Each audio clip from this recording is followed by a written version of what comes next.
The voice you are about to hear is computer-generated and based on script written by Philip Futch. Hello friends, and welcome to the 5th episode of the Virtual Plus Reality Challenge. The photos and video you are about to see were taken by my new friend Anouk, a photographer who has joined me and the V Plus R Boys for a few weeks to help document our adventure. Enjoy!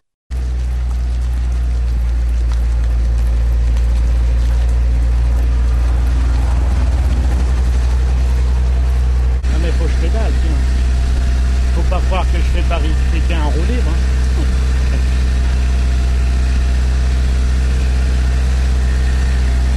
Mais bientôt je vais prendre ma tenue d'été là, parce que depuis que je suis parti, j'ai pas changé de tenue.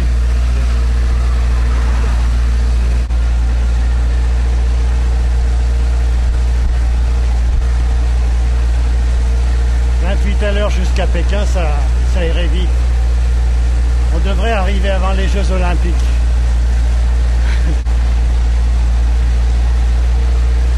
Je te laisse.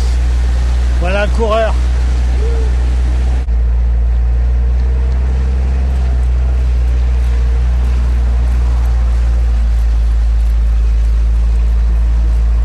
Bonjour, je m'appelle Bernard.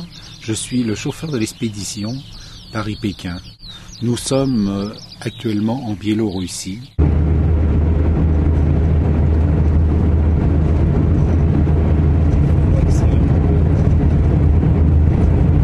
Alors Daniel, lui, il accompagne en cycliste, donc il fait du cyclotourisme. À l'origine, il voulait faire Paris-Pékin avec une organisation de cyclotouristes qui ont donné l'adresse de Philippe pour qui cherchait justement des accompagnateurs. Un petit coup. Non, mais j'ai pas besoin de vitamines. Moi, je mange 2 fois moins que Philippe finalement, et il dépense plus que moi en énergie.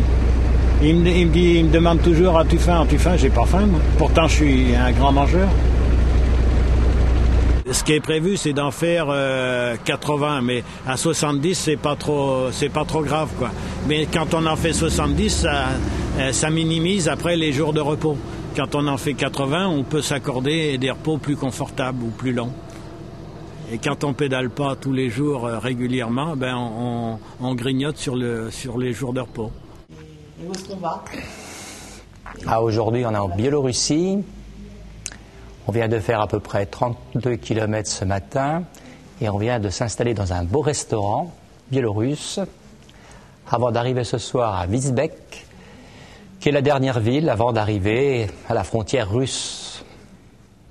Tu penses atteindre Moscou dans combien de jours ? Et après avoir passé la frontière russe, on arrivera à Moscou dans 8 jours à peu près, où là on fera une bonne pause après avoir fait à peu près le tiers du parcours. Le tiers du parcours, il représente combien de kilomètres ?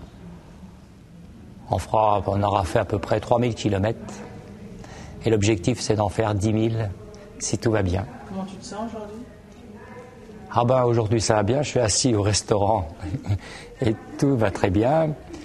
Si ce n'est qu'aujourd'hui, c'est une journée un peu de transition, puisqu'on prend que la grande route, avec un trafic relativement léger, parce que c'est dimanche, mais un parcours assez monotone. C'est des jours qu'on va vite oublier, parce qu'ils ne sont pas les plus distrayants. Quelles ont été les parties les plus distrayantes depuis le départ de Paris ? Le plus intéressant est quand même la Biélorussie, puisque ça change de la civilisation que l'on connaît, puisqu'on a jusqu'à maintenant on a été dans l'Union européenne. Bon, la Lituanie était aussi intéressante, je ne connaissais pas la Lituanie ni la Pologne. Bon, la Pologne était un peu triste par ces temps d'hiver, mais la Biélorussie, vraiment, c'est un changement important au niveau de la civilisation, au niveau des gens que l'on rencontre, au niveau des paysages, au niveau des petits villages, qui sont en général des villages d'une autre époque que l'on a connue en France il y a 30-40 ans, avec des maisons en bois, peu de choses modernes, pas de publicité. Dès qu'on est passé en Biélorussie, on a vraiment changé de civilisation. Tu cours combien de temps par jour ? Combien de kilomètres, combien d'heures ? C'est des questions que je me pose pas trop souvent. L'intérêt, c'est de courir et d'aller plus loin. Le kilométrage n'a pas beaucoup d'importance, si ce n'est évidemment quand même, il faut avancer. Mais ça peut être entre 60 et 80 km en général, mais l'objectif, c'est pas de me demander aussi combien d'heures je cours. On part le matin et on essaye d'aller à tel endroit le soir. Et puis voilà, et puis si on trouve un bon restaurant, on s'arrête 2 heures. Si on rencontre du monde, on discute. Et puis je me mets pas de pression au niveau des vitesses et au niveau des distances et des temps. That's it for this episode. Many thanks for watching, and stay tuned for episode 6, as we enter Russia and head to Moscow. Take care.